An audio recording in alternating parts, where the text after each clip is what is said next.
शुरू से ही इमोशनल और सबको दिल से मानने वाली पारुल की शादी विवेक से होती है। क्या है यार, शादी के वक्त तो तुम दुबली हो गई थी, लेकिन शादी के 2 साल में ही फिर फूलकर गुप्पा हो गई हो। पारुल के साथ अब विवेक का व्यवहार बदल गया। सास ससुर भी बिना बात के ताने देते। अरे 2 साल हो गए, बच्चा नहीं हुआ, निकल यहाँ से। विवेक का भी सहारा पारुल को नहीं मिलता है। लेकिन जिस विवेक से पारुल को तलाक के एवज में 18 लाख मिले होते हैं, वो पारुल एक दिन, इंस्पेक्टर साहब, मुझे कंप्लेंट लिखवानी है। जी मैडम, क्या हुआ? चीटिंग, एक लड़के ने मेरे 6 लाख रुपए लूटे हैं। पुलिस वाला पारुल को ऊपर से नीचे तक देखता है। मामला क्या है, विस्तार से बताइए। पारुल फिर जो बताना शुरू करती है, उसके बाद इंसानियत से भरोसा उठना लाजमी है। मेरे पति ने मुझे कभी अपनाया ही नहीं। शादी के 3 साल में ही मेरा तलाक हो गया। मैं नहीं चाहती थी कि मैं उनसे एक भी पैसा लूं, लेकिन वकील और मेरे माता पिता ने उनसे 18 लाख की रकम ली। फिर क्या हुआ? क्या वो पैसे उसने वापस ले लिए? नहीं, उन्होंने तो उसके बाद मुझसे कभी कांटेक्ट भी नहीं किया। फिर? किसी डेटिंग साइट से मुझे आनंद नाम का एक लड़का मिला। उसके साथ मुझे लगा कि मैं दोबारा जिंदगी बना सकती हूँ। वो मेरी केयर करता, मेरी छोटी बड़ी चीजों का ख्याल रखता और मेरा साथ देता। अच्छा, क्या उसने तुम्हें शादी करने का झांसा दिया था? हाँ, वो भी तलाकशुदा था।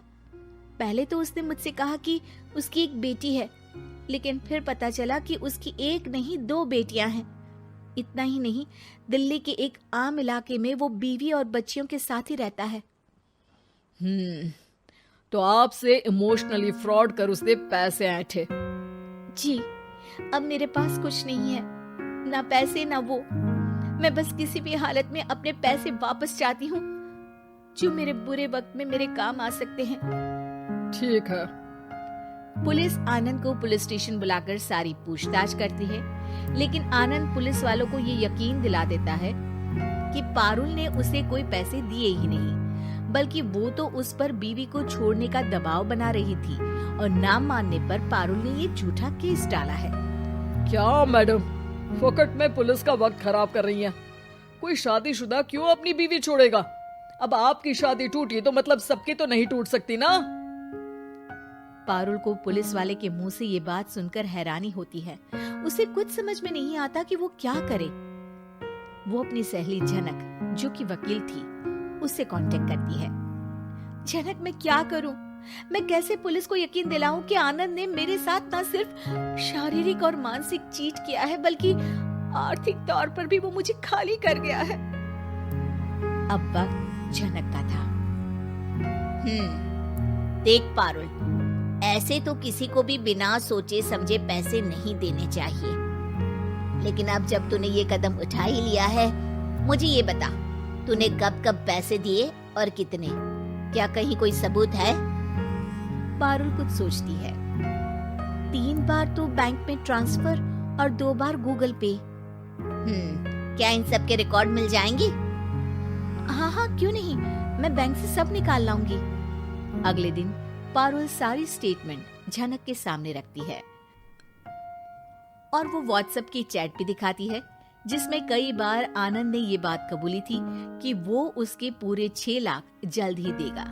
झनक अब पूरा केस लेकर पुलिस के पास जाती है और मामले को क्राइम एक्ट के तहत पूरे सबूत के साथ दर्ज करा आनंद की गिरफ्तारी की मांग करती है। पुलिस आनंद को लेने जैसे ही उसके घर जाता है, उसका सारा मामला बीवी और बच्चों के सामने खुल जाता है।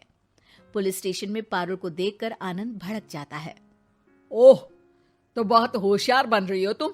ये झनक है ना तुम्हारी बचपन की सहेली? बताऊं सबको तुम्हारे बारे में? सब है मेरे पास, वो फोटो, वो वीडियो, तेरे भाई का नंबर भी है। 6 लाख क्या, अब 1 रुपया भी निकाल कर दिखा दे। वो पुलिस स्टेशन में जोर जोर से चिल्ला रहा था कि तभी पुलिस के एक सीनियर ऑफिसर को गुस्सा आ जाता है। क्यों चिल्ला रहा है? अब तो सारे सबूत है तेरे खिलाफ। ऊपर से यहाँ चिल्ला चिल्ला कर तूने खुद को तो गड्ढे में धकेल दिया है। जल्दी बता, लड़की के पैसे लौट आता है या फिर? आनंद डर जाता है। तभी उसकी बीवी और बच्चे पुलिस स्टेशन में आकर पारुल के पैसों का बैग देते हैं। मेरे पति को माफ कर दीजिए, प्लीज उन्हें पुलिस से बचा लीजिए। मेरे छोटे बच्चे हैं, ये कैसे रहेंगे? होता भी यही है।